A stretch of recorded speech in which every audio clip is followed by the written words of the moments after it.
This is Tracy from Esther 414 Ministries with something to think about. Thank you for watching. Thanks for listening. Have you noticed in society, and I'm sure you have, things have really changed. I mean, people who used to go to work are now working from home. Marriages are falling apart. Kids are just killing themselves. People are killing themselves. I mean, suicide is on the rise like never ever before, and people are they're at a loss. They don't know what to do. Their foundation has shifted on them. Things are not what they used to be, and everybody's crying out, I want it to go back to normal.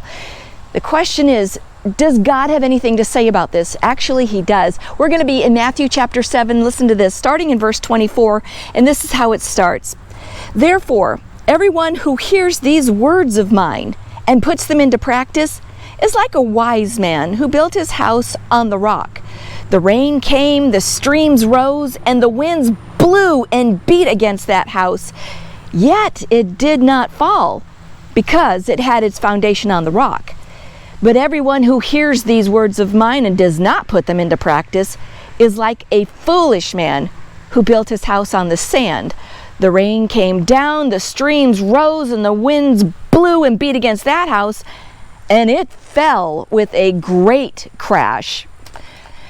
The big question here Matt, thanks, would be, who's saying this? Well, this is Jesus. He's speaking this. And he's likening the words of God, His words also that He's been speaking, unto solid rock.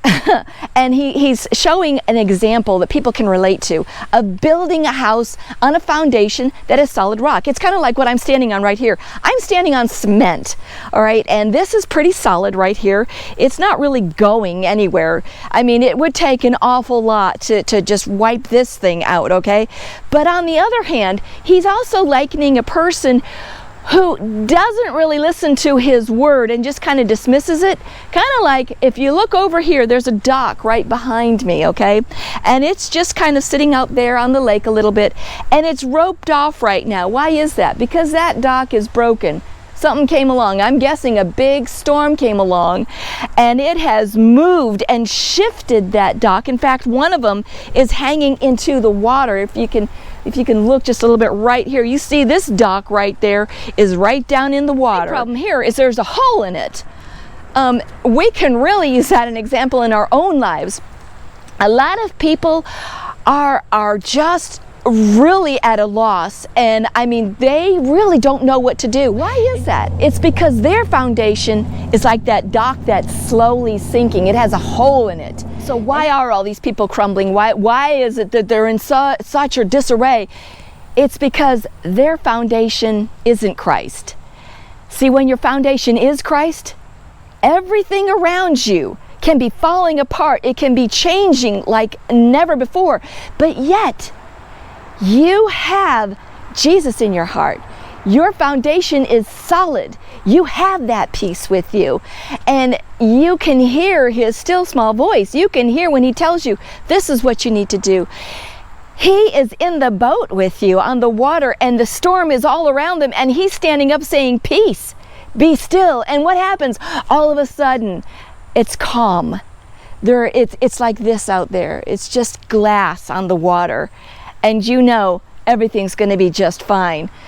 See, it's in times like this when you are going to be challenged, when you're going to find out, what are you made of? Are you running from God? Or are you running to God? Are you shaking your fist at God saying, I didn't think this could happen to me. I didn't think you would allow this. So therefore, it must not be real. And just throw the towel in and say, let me try something else. See, when you've got a hole in your foundation, you'll be open to anything else out there. But when you're solid and your foundation is firm in Christ, you know that there's a reason for everything. You know that His sovereignty rules over all. You know that He's with you. You know that His peace can flow in and through you, and you'll be able to hear that still small voice. You'll be able to hear that voice behind you saying, this is the way, walk ye in it. And you can walk ahead, you can walk by faith, not by sight, and know that God has it under control. And it's hard sometimes. Proverbs 3, who wrote Proverbs? Solomon, the greatest, the wisest person in the whole that had ever existed up to that point. Solomon, he wrote the wisdom book. Proverbs 3, it says, trust in the Lord with all of your heart and lean not on your own understanding. And when things like this happen in society, it really is hard not to lean on our own understanding, on our common sense, on what we see going on around us, where we have to listen to that still small voice, where we have to look upward, not outward, and know that Jesus is with us. He is the way, the truth, and the life, and He is the only way. And what is that? It is of our foundation. That's our solid foundation right there. So guys, I tell you what, this is the time when you're going to be challenged, and you need to look to Christ, not run away from Him. I hope this has helped you out. I hope this has encouraged you. This has been Tracy from Esther 414 Ministries with something to think about.